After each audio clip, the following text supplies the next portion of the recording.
Buenas tardes.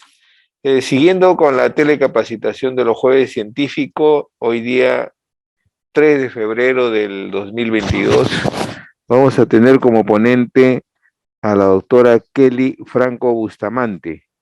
Ella es médico cirujano egresada de la Universidad Nacional Pedro Ruiz Gallo, especialista en genética por la Universidad Peruana Cayetano Heredia y egresada de la maestría en docencia e investigación en salud por la Universidad Nacional Mayor de San Marcos. El tema que va a tratar la doctora Kelly Franco es examen dismorfológico en pediatría. Debo mencionarles también el registro de asistencia que se dará mediante el link que se encontrará en la ventana del chat. Doctora Kelly, adelante y bienvenida. Buenos días, muchas gracias por la invitación. Bueno, el tema de hoy es examen dismorfológico en pediatría. Vamos a empezar con algo de generalidades para ubicarnos todos, ¿no? Recordar que el cuerpo humano está compuesto por trillones de células y cada célula va a tener un núcleo y en estos núcleos vamos a encontrar que está nuestro ADN compactado, que si lo miráramos al microscopio, lo vamos a ver que están en pares, ¿no? A ellos lo llamamos cromosomas, pero si los miráramos desenredados, vamos a ver que viene a ser solamente el ADN, ¿no?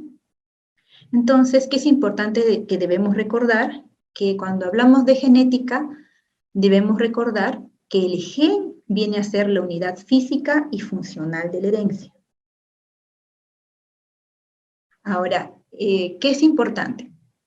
Que durante la fecundación, cuando se une el óvulo y el espermatozoide, si lo viéramos en grande, veremos que los 23 cromosomas de papá se juntan con los 23 cromosomas de mamá, y la primera célula, que es el cigoto, ya tiene 46 cromosomas. Pero si lo miráramos de una manera ultramicroscópica, veremos que a pesar que se unen los cromosomas, en realidad también al mismo tiempo se están juntando tanto los genes de mamá como de papá. ¿Por qué son importantes los genes? Los genes son como las instrucciones que van a ir diciendo a cada parte de nuestro cuerpo cómo se va a ir formando dentro del útero materno, ¿no? Es por eso que nosotros hablamos que hay periodos que son críticos para el desarrollo de un bebé, ¿no? Siendo los más importantes el periodo embrionario, porque es la etapa más crítica y donde están formándose la mayoría de órganos vitales, ya sea el corazón o todo lo que compete al sistema nervioso central, ¿no? Pero también, sí. Acá debe ser. Pero si existen errores al final de la formación, podemos tener problemas que tal vez no sean fáciles de distinguir. O sea, puede que este niño no tenga malformaciones, pero sí vaya a tener, por ejemplo, lo que es un retraso mental, ¿no? Entonces, cuando nace un niño, todos nosotros como médicos nos forman para poder recibir un parto y al menos asistir el examen de recién nacido, ¿no? Entonces, nunca olvidarnos que para que un niño nazca, los cromosomas deben funcionar correctamente, los genes tienen que funcionar correctamente y el ambiente al que estuvo expuesta la embarazada también tiene que ser el más óptimo. En genética, cuando vemos que el ambiente es el que hizo o influyó para que se dé la malformación, hablamos de teratógenos. Cuando vemos que el error es en uno de los cromosomas, le decimos, no, la causa de la enfermedad de su niño es una anormalidad cromosómica. Y cuando vemos que es un error en algunos de los genes, decimos, es una enfermedad genética. Pero también hay enfermedades que contienen la unión tanto de toda nuestra información genética como también lo que vendría a ser el ambiente. En este caso, por ejemplo, hablamos del asma. Entonces, ¿qué viene a ser la genética médica? La genética médica como tal es que yo practico la medicina, pero viendo malformaciones congénitas o diagnosticando enfermedades genéticas y debiendo recordar que la mayoría de estas son enfermedades raras. Como tal, el campo del genetista es atender tanto al paciente como a su familia. Entonces, un poco para que entiendan el contexto de la exposición, cuando llega el paciente a la consulta de genética consiste en una historia clínica bastante minuciosa, recabamos los antecedentes, hacemos el examen físico dismorfológico, lo que luego vamos a explicar, según el caso realizamos un heredograma, y si ya tenemos, digamos, identificadas las malformaciones, puede que lleguemos a un diagnóstico clínico. En algunos casos no es necesario exámenes auxiliares, pero lo cierto sí que en la gran mayoría de veces sí necesitamos de imágenes, de laboratorio, de microscopía electrónica y lógicamente lo que es nuestro campo, las pruebas genéticas. Para poder solicitar una prueba genética hacemos un cálculo de riesgo para ver quién es la persona indicada y si también es importante que alguien más de la familia se lo haga.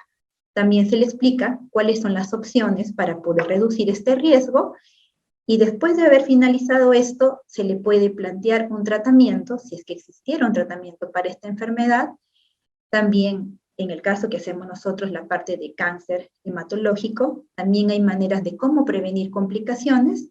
Y lógicamente, si estamos en un hospital quirúrgico como el nuestro, muchas de las veces estas malformaciones terminan siendo operados ya sea por urología, por cardiología, por cirugía plástica, ¿no? Entonces, es importante saber que el paciente que tiene una enfermedad genética o una enfermedad rara, generalmente no es visto solo por nosotros, sino que generalmente es visto por varios de ustedes, y tal vez va a ser visto por muchos de los residentes que me están oyendo en este momento.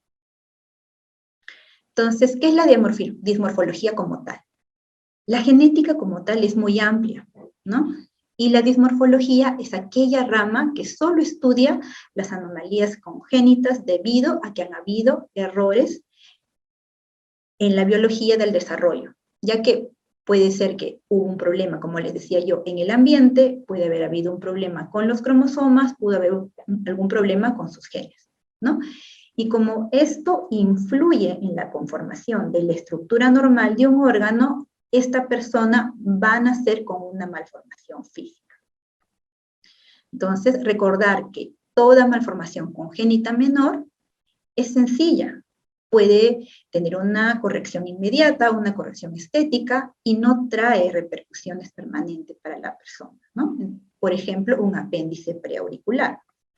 Pero también tenemos malformaciones congénitas que reducen la expectativa de vida, ¿no? Como la anencefalia, ¿no? Entonces, estos casos, sí, su identificación es urgente. ¿Por qué resalto esto? Porque todos nosotros examinamos a niños en cualquier momento de nuestra vida, pero si ya nosotros encontramos dos anomalías menores, debemos de tratar de identificar al menos una malformación grave, ¿no? Porque se puede acompañar hasta de un 20% en estos casos. Para poder hablar de los signos clínicos, existen muchos libros, ¿no? Existen infinidad de signos. La mayoría de información la hemos recibido en inglés. Hay libros que te van explicando desde la definición hasta cómo identificarlo. Hay un libro muy especial que yo lo recomiendo, que es el Handbook of Physical Measurements, que es un libro que solamente te da cómo medir cada estructura y definir si está o muy grande o muy pequeño. Y lógicamente también mencionar que existe un atlas peruano, ¿no? Que también es guía para que podamos nosotros hacer un buen examen físico. Pero como vemos, hay mucha información y tal vez esto puede asustar a cualquiera que quiera aprender a identificar las malformaciones. Es por eso que esta preocupación no tan solo viene a raíz de uno que quiere estudiar genética o a través de un cirujano o alguien que quiera identificar aquello que va a operar, ¿no? Entonces, en el 2009 ya apareció una estrategia para poder tener una terminología estándar y todos hablar el mismo idioma, ¿no? Entonces, existe una publicación en la cual nos dicen todos los sinónimos de todas las malformaciones de cabeza, de cara, de malformaciones a nivel del ojo, del oído, de la nariz, de los labios, de la boca, de las manos y los pies, ¿no? Pero también nosotros contamos con páginas web. Si ustedes tienen alguna duda por alguna signo clínico o encuentran en la interconsulta, tiene microcefalia, tiene anostalmia, tiene tal cosa, entonces ustedes entran al Atlas del ECLAM y pueden encontrar las fotos, o pueden, eso es en español, o si ustedes desean buscar en inglés, pueden ingresar a Elements of Morphology y pueden encontrar ahí el signo que están buscando y además pueden encontrar su código específico. Cuando uno estudia genética, te enseñan que es muy importante tu examen físico porque a más signos físicos que tú identifiques, puedes utilizar algunas plataformas que te pueden decir cuáles son las alternativas de lo que podría tener tu paciente, ¿no?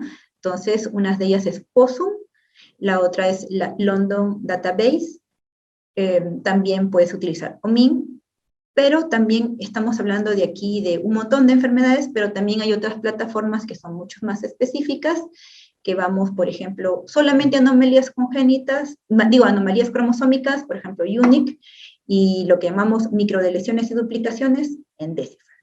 Y por último, hay una plataforma que es para cualquier especialista, para cualquier paciente, para cualquier familiar, que es Orphanet, que usted coloca el nombre de la malformación o del síndrome y te identifica la definición, te da el código CIE10 y también, lo más importante, te da ya información de buena calidad para poder ser leído por un médico. También tenemos otros apps que nosotros nos pueden ayudar. Existe Face2Gene, que tú con tu celular le tomas una foto y te pasa, te dice cuáles serían los diagnósticos más aproximados, ¿no? Por si alguien tiene interés en usarlo. Entonces, con tanta información, hacer una exposición dirigido a un personal que quiere aprender de malformaciones congénitas, tal vez podría ser un desafío, ¿no? Para cualquier persona que quiera poder explicar cómo identificarlas, ¿no? Entonces, yo les voy a dar, digamos, algunos tips para que todos ustedes que quieran hacer un examen minucioso y detallado puedan lograr ver o puedan recordar que ya identificaron una malformación. Por ejemplo, todos nosotros ya somos médicos, o algunas personas no pueden ser médicas, pero pueden saber de que mientras uno sepa hacer un examen físico y tiene un estetoscopio y tiene 1 centímetro, es suficiente para poder identificar una malformación congénita. Pero, como estamos en un instituto, debemos recordar también que a nivel de institutos, nosotros lo que necesitamos es tener un equipo calibrado y buen estado.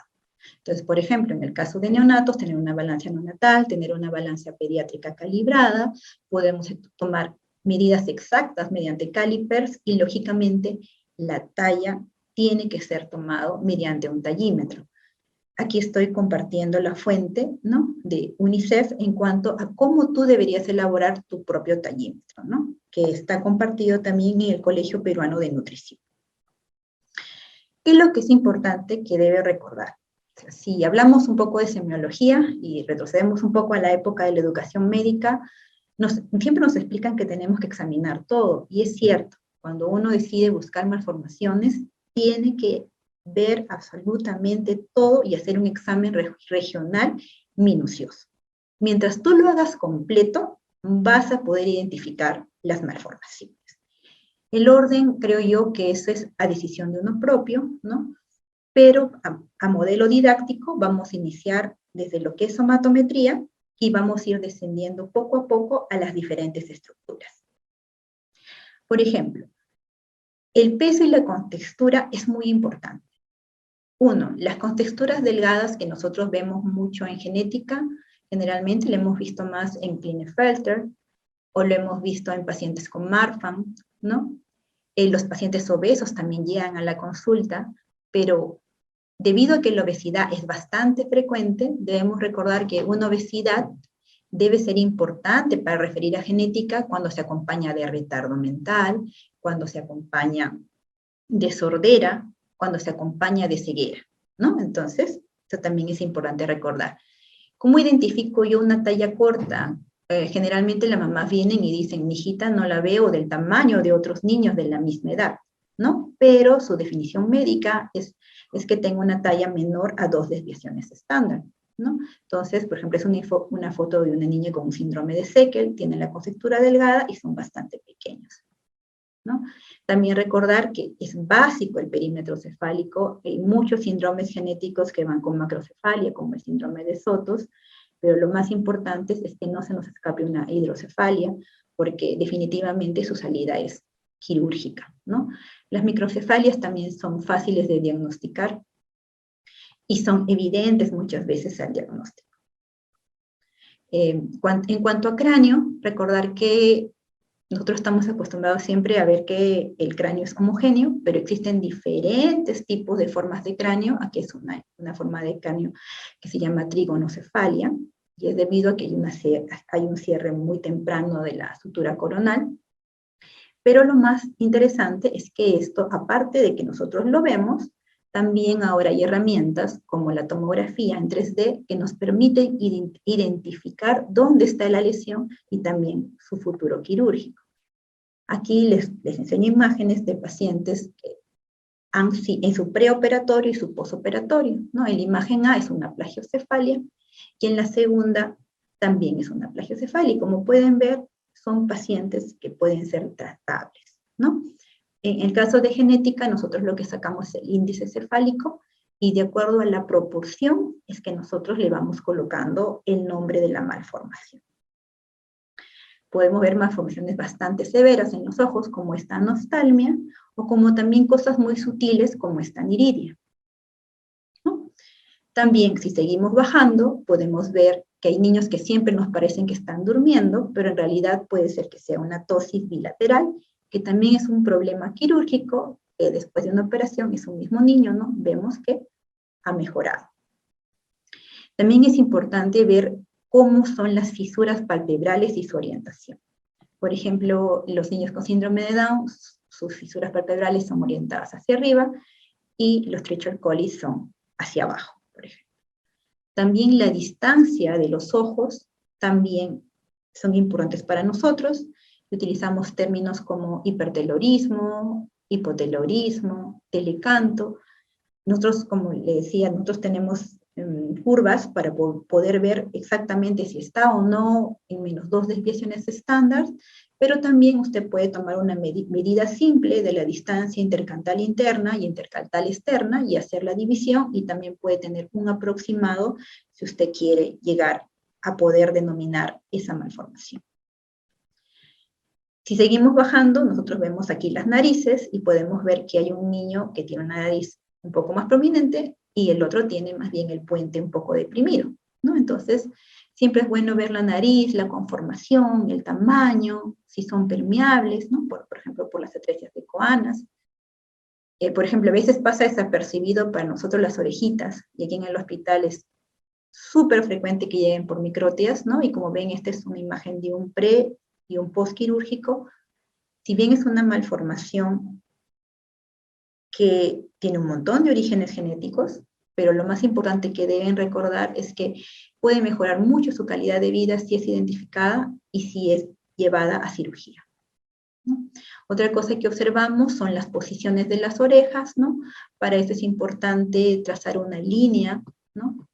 A la altura de los ojos y ver que esta línea que veamos que parte de la oreja esté por encima de esta línea, ¿no? Si lógicamente el borde de la oreja está por debajo, decimos que es de implantación baja. Y en cuanto a los grados, si vemos que el grado es mayor a 20 grados, decimos que es rotación posterior. Por eso, si es que alguien tiene la oportunidad de venir a rotar con nosotros o quiere aprender con nosotros, va a ver que nosotros tomamos fotos a los pacientes con su consentimiento de frente y perfil, ¿no? Porque eso nos permite a nosotros poder identificar exactamente los signos clínicos. Aquí, por ejemplo, es un apéndice preauricular. Eso también tenemos pis en las orejas, ¿no? Que son unas pequeñas hendiduras que nos ayudan en el síndrome de Bewi-Wiedemann, por ejemplo, ¿no? También tenemos la boca, por ejemplo, la boca tiene un montón de estructuras, ¿no? Tiene los labios, el bermellón, el filtrum, ¿no? Pero hay cosas que son tan sencillas como una boca pequeña y una boca grande que puede ser fácilmente identificable por nosotros.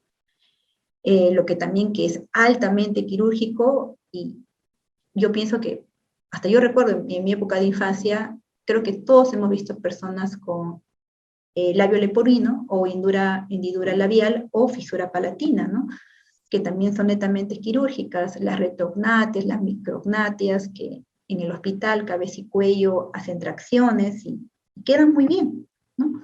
A nivel del cuello podemos ver el pliegue nucal, que es clásico en síndrome de Turner. Tenemos los quistes tiroglosos, que son operados por cabeza y cuello, ¿no? Y en esta imagen lo que yo quiero que ustedes noten es, cualquiera que ve dice, bueno, es una niña, se ve bastante sana, pero si tú vas al tórax, vas a ver que hay una asimetría, que tiene ausencia de un pezón, y se notan las costillas, y se ve como que le faltara tejido adiposo en esa zona. Y en realidad lo que ella tiene es un síndrome de Poland, ¿no? Que es la agenesia parcial o completa del pectoral mayor, ¿no? De esta enfermedad hay un gran espectro, desde solo la ausencia de músculo hasta malformaciones del miembro superior colindante, ¿no? También es clásico ver pectus excavatum o carinatum, ¿no? Durante los exámenes físicos. En el abdomen es clásico encontrar la diástasis de rectos en síndrome de Down, y también ver lo que le llamamos el abdomen en ciruela de Pasa en el síndrome de Prunebelli. Otra de las cosas que son más impactantes y recibe todo médico cuando recibe nacimientos es cuando uno se sorprende y ve las vísceras abdominales del niño, ¿no? Entonces a esto le llamamos gastrosquisis, y cuando la vemos totalmente envueltas, esto le llamamos un faloxele, ¿no? Ambas malformaciones son manejadas en neonatología, son recibidas acá y son operados por los cirujanos pediatras, y es responsabilidad de nosotros hacer la derivación oportuna.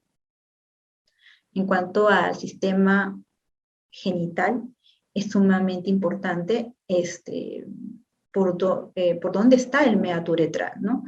Muchas veces nos enseñan imágenes y dicen, no, si es por encima es epispadia, si es por debajo son hipospadias, y de acuerdo a la posición va cambiando la nomenclatura, pero realmente son impactantes. O sea, el hipospadia, el orificio, de verdad, se ve así, y las hipospadias, a veces uno no se da el tiempo a veces de revisar genitales, porque dicen, no, es un niño, el papá cómo lo va a tomar. Pero en genética nosotros revisamos absolutamente todo, pero yo les recomendaría que así ustedes vean, o ustedes consideren que es importante, siempre, absolutamente siempre, todo niño tiene que ser examinado genitales. Estos son casos que hemos recibido también en la institución, esto se llama una falia, ¿no? Hay casos en los cuales el niño simplemente tiene una agenesia de pene. Otras cosas que se operan en la institución con frecuencia son las malformaciones anorrectales, ¿no? Podemos tener un ano imperforado simple, como podemos tener anos imperforados que se acompañen con alguna fístula, donde podemos observar que el meconio puede salir, ya sea por el meato, podemos ver que sale el meconio a través de la uretra, o podemos ver que sale el meconio a través del períneo, ¿no? No olvidar siempre de explorar la columna, uno, porque nos permite ver que la curvatura sea normal, pero también nos permite identificar espina bífida, ¿no? Siempre y cuando nosotros encontremos polluelos, cabellos, ¿no? Entonces, eso nos ayudaría. Inicialmente podemos hacer una ecografía vertebral, y si no, si ya pasó la edad crítica, que son hasta los 2 meses, lo más apropiado sería una resonancia de columna. En cuanto a las extremidades, nosotros tomamos diferentes medidas cuando hablamos de displasias esqueléticas, ¿no? Y si lo que pondera más es que el brazo es corto, le llamamos rizomelia. Si pondera más que es pequeño el antebrazo, llamamos mesomelia. Y si pondera más que la mano es pequeña, llamamos acromelia, ¿no? En cuanto a las manos, siempre mirar las manos. Si vemos niños con edema en extremidades, sospechar de Turner. El pliegue palmar único no es solo de síndrome de Down, pero es lo que más uno recuerda como médico.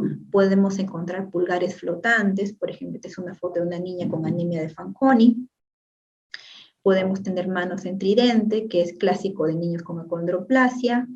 Siempre, siempre, lo que yo recomendaría, cuenten los deditos, y se van a sorprender que Pueden haber niños que nazcan con polidactilia, que es una cosa muy sutil, pero en esta foto, por ejemplo, vemos un paciente que tiene 6 dedos tanto en las manos como en los pies.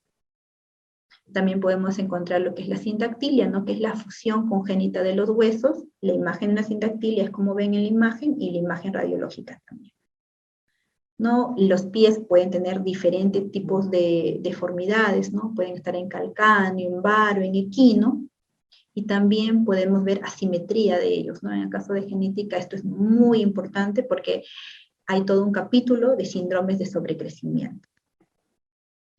No olvidarnos de algo que vemos con mucha frecuencia, que es la piel y el cabello, ¿no? Cuando vemos que hay niños que tienen como canas, que le decimos, ¿no? Y esto le llamamos poliosis, ¿no? Podemos estar hablando de un niño con un síndrome de Waardenburg, o cuando vemos que hay ausencia de epidermis, que es aplasia de cutis, ¿no? Podemos estar hablando de aplasia de cutis autosómico dominante, o tal vez sea un hallazgo de una trisomía 3. También tenemos las manchas de vino-porto en el síndrome de Struger-Weber o en el síndrome de Klippel-Treinaugh, y lógicamente las manchas café con leche, que son patognomónicas en neurofibromatosis 1. Pero es importante recordar que también, si bien la piel nos ayuda mucho a poder hacer algunos diagnósticos, porque hay algunos diagnósticos que son netamente dermatológicos. Por ejemplo, este es un paciente que llegó en la adolescencia, que tenía lógicamente angiofibromas faciales, tenía estas máculas blancas, estas placas de Chagreen. Entonces ya cuando nosotros lo vimos en el consultorio, lo primero que, y papá decía que convulsionaba, lo primero que dijimos, no, estamos frente a un paciente con esclerosis tuberosa, pero lógicamente ahí no acaba el trabajo porque tenemos que pedir ecografía del corazón, identificar si no tiene rhabdomiomas, mandarlo al oftalmólogo para que identifique los amartomas retinianos, podemos pedir una tomografía pulmonar para ver la linfangioliomatosis, y como yo les decía, genética no puede trabajar solo y generalmente es articulado con las diferentes especialidades. Entonces, he hecho un pasaje un poco como para que ustedes vean que no es difícil para aquel que se apasiona con el examen físico, ¿no? Y aquel que le gusta, digamos, la genética, pero debemos recordar que como médicos nosotros debemos tener la competencia para hacer un examen físico pediátrico completo. Tenemos también la responsabilidad que hacemos el examen físico del recién nacido, y que es el primer punto para hacer una correcta derivación, ¿no? Lógicamente, para mí sería indispensable que todos los oyentes o todos los residentes identifiquen las malformaciones que necesitan un manejo quirúrgico inmediato. Nosotros somos un hospital netamente quirúrgico, y si visitan los pisos se van a dar cuenta tal vez que hay muchas malformaciones que están ahí. Y no se preocupen, nosotros en genética podemos examinar a todo niño, ya sea con una malformación menor o una malformación mayor, ¿no? Nosotros somos un equipo grande, ¿no? No tan solo somos médicos, tenemos a biólogos, tenemos a técnicos de laboratorio, ¿no? Y todos ellos es un equipo grande para poder afrontar todas las dudas que ustedes tengan, y nosotros deseamos que esta pandemia termine para poder nuevamente estar reunidos así, ¿no? Les agradezco por esta invitación, y estoy presto a poder responder cualquiera de sus dudas. Muchas gracias, doctora Kelly Franco. Sí, tenemos algunas preguntas. Una de ellas es, ¿qué especialidad usted considera que debería reconocer estas malformaciones? Bueno, yo creo que todas, por cierto, porque cuando yo llegué a esa institución, yo también me sorprendí porque era como que había terminado haciendo cáncer, había hecho una rotación de pediatría, y cuando fui a Breña, la mayor proporción de la consulta de genética van por retardo mental, y ves malformaciones, pero generalmente en el rostro. Pero mi primer día en neonatología, cuando fui a responder la interconsulta, una malformación anorrectal, un onfalocele, una gastrosquisis, eso por ejemplo lo ven los cirujanos pediatras. Subía al cuarto piso, quemados, epidermolisis bulosas, ves, vas a cirugía plástica, ves los pacientes fisurados, vas a neurocirugía, ves las craneosinostosis que se opera, ves las hidrocefalias. En otorrino hay muchas sorderas que son genéticas, también ven las microtias. En cabeza y cuello ni qué decir, porque hay un montón de estructuras del cuello que tienen que ver con malformaciones. Urología, todas las operaciones casi que hacen criptorquidias, hipospadias, epispadias, las ginecólogas infantiles, ¿no? Entonces, yo estoy casi seguro que aquel cirujano que decida hacer algo pediátrico va a encontrar malformaciones y va a ser su reto, ¿no? Y lo bueno es de que va a poder apoyar a esas familias porque felizmente existen estrategias quirúrgicas para alguno de esos casos. Muchas gracias, doctora. Otra pregunta es, ¿cuáles son las posibles causas de la microcefalia y qué repercuten en el desarrollo del niño? Ya, sí. En el caso de la microcefalia, el cerebro tiene, digamos, para que crezca la cabecita, todas las estructuras tienen que tener el mismo crecimiento. Entonces, las causas de la microcefalia son varias, ¿no? Una son las genéticas, por ejemplo, si se llegaran a comprometer familiares, digamos, ¿no? Y por mala suerte, ambos tienen genes de predisposición para microcefalia, les toca.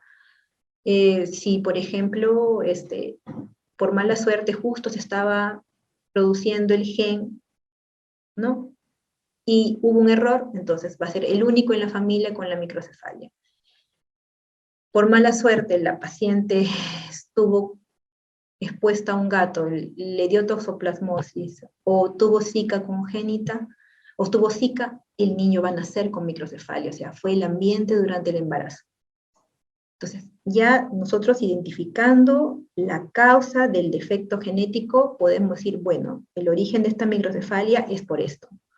Pero el problema es que al haber tan poco parénquima del cerebro, va a establecer las funciones superiores de acuerdo a las capacidades que tenga.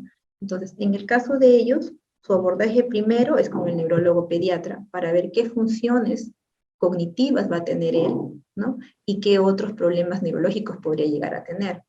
Una vez que él identifica todo el panorama neurológico que va a tener este niño, luego sus opciones se ven con medicina y rehabilitación, porque van a tratar de potenciar todo aquello que él tenga bueno, ¿no? Por ejemplo, si él puede hacer cosas operativas, va a ir a medicina ocupacional. Si él necesita, digamos, una estimulación para que logre caminar, lo va a hacer. Si necesita decir algunas palabras correctamente, va a ir a terapia del lenguaje. Entonces, cada microcefalia se comporta de manera distinta, porque aparte, también tenemos algunas microcefalias que las llamamos benignas, ¿no? Que es que el papá y la mamá, por ejemplo, son de cabeza pequeña, el niño tiene la cabeza pequeña y no pasa nada. Como también tenemos que hay niños que han nacido prematuros, que terminan haciendo cabezas pequeñas, pero son niños que van a la escuela, conversan y no tienen mayor problema. Entonces, cada microcefalia tiene un abordaje distinto porque cada paciente es distinto. Entonces, lo más importante es evaluarlo dentro del contexto, pero sí tienen muchas alternativas para manejarlo. Muchas gracias, doctora, por su respuesta.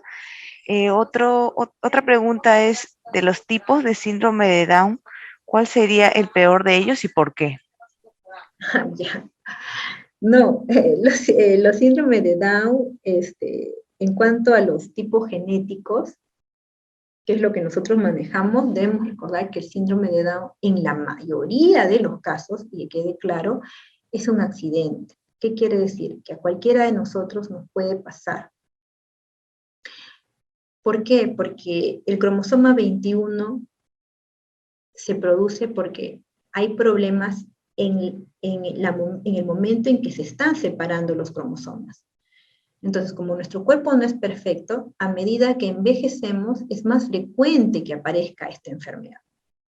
Pero también existen otros síndromes de Down que vamos a encontrar que en la familia hay primos con síndrome de Down, hay tía con síndrome de Down, hay nieta con síndrome de Down. Entonces, ahí hablamos de que lo más probable que este síndrome de Down se esté dando por traslocación. En cuanto a qué es lo peor, en realidad eso depende tal vez de la familia, porque quien, al menos desde como yo lo he visto, nosotros recibimos en genética muchos niños, y mientras más temprano llegue el niño, mientras mejor tono muscular tenga, tiene un mejor pronóstico. Y también lo otro que es importante, que todo niño va a ir mejor dependiendo de la familia que lo acoja y dependiendo de los profesionales que lo atiendan. Porque si es una mamá, por ejemplo, que el niño tiene síndrome de Down, no tiene cardiopatía congénita, solamente tiene el tono bajo, es muy elástico, la mamá se esfuerza mucho, va a la estimulación temprana, va a la escuela, como todo niño, va a lograr hablar, va a lograr tener sus amigos, probablemente escoja más adelante una carrera técnica. Entonces, en vez de enfocarnos tal vez en qué es peor para nosotros, es importante recordar que en el mismo contexto que puede nacer otro niño, si nosotros no buscamos ayuda médica o no vamos, por ejemplo, a ver casos de éxito, como por ejemplo la Sociedad de Síndrome de Down, ahí van familias, es de libre acceso, van a haber casos muy exitosos, van a haber chicos que han ido a la universidad, chicos que han hecho carreras en institutos, chicos que ya están laborando. Entonces, yo le recomendaría a toda mamá que primero acuda a un genetista para que le digan el tipo genético. Segundo, que inicie la estimulación temprana lo más posible, que haga medicina física y rehabilitación para sus niños, ¿no? Que se enfoque en las terapias, pero lo más importante, que vea los casos de éxito de otras familias, porque eso la va a ayudar y la va a hacer entender que no es la única que está pasando esto y que puede salir adelante. O sea, hay un montón de alternativas, esas cosas se comparten y que siempre recuerde que no está sola, ¿no? Que siempre va a encontrar, a veces no sabe por qué pasan las cosas, pero si le tocó a usted, va a tener todas las alternativas para poder sacar el caso adelante.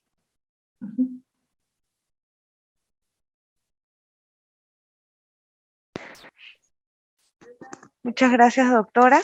Tenemos otra pregunta. ¿Cuáles son las malformaciones que con mayor frecuencia se operan en el instituto? Ya.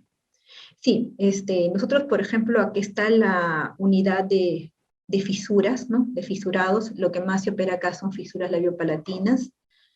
Pues sí, existe la unidad de craniofaciales, ¿no? Ahí también están las craniosinostosis, las hidrocefalias, ¿no? Todo lo que son malformaciones digestivas por cirugía pediátrica. Tenemos un equipo con bastante tiempo haciendo estas cosas. Tenemos la parte urológica también, ¿no?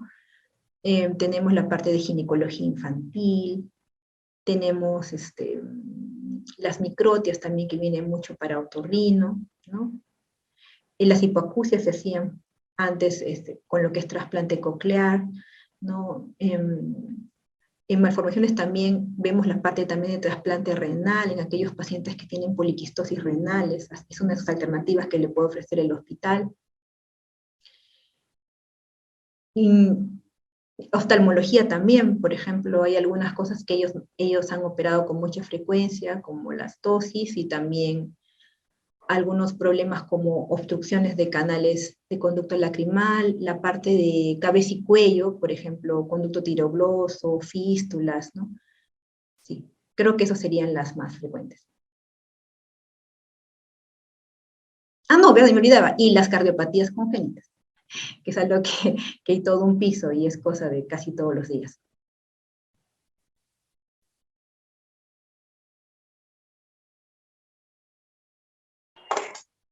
Gracias, doctora. Y bueno, no sé si para finalizar nos podría brindar algunas recomendaciones. Ya, sí. Sí, yo sé que el objetivo de esta exposición más que nada es concientizar a los residentes ¿no? Entonces, les doy la bienvenida a este instituto, están en su primera semana, traten de aprovechar al máximo, tienen a gente bastante competente, gente que le gusta enseñar, ¿no? Recordar que hay equipos, si gustan también pueden pedir rotar en genética, estamos prestos a enseñarles a todos ustedes, formamos un equipo grande, ¿no? Y yo creo que como médicos, lo primero es conocer e identificar. Y también importante derivar, ¿no? O sea, yo en mi caso como genetista dependo de todos ustedes, ¿no? Si ustedes no lo envían, yo tal vez nunca conozca al paciente, ¿no? Entonces creo que a veces nosotros no valoramos mucho lo que pasa frente a nosotros y no porque no lo apreciemos, sino que tal vez no lo conocemos, ¿no? Entonces, este tipo de exposiciones nos permiten a nosotros como genetistas impulsar a que en cada uno de nosotros está el poder ver más allá, ¿no? Y tratar de apoyar a estas familias que lógicamente siempre van a tener un montón de dudas y estamos aquí, ¿no? Para ayudar. Gracias.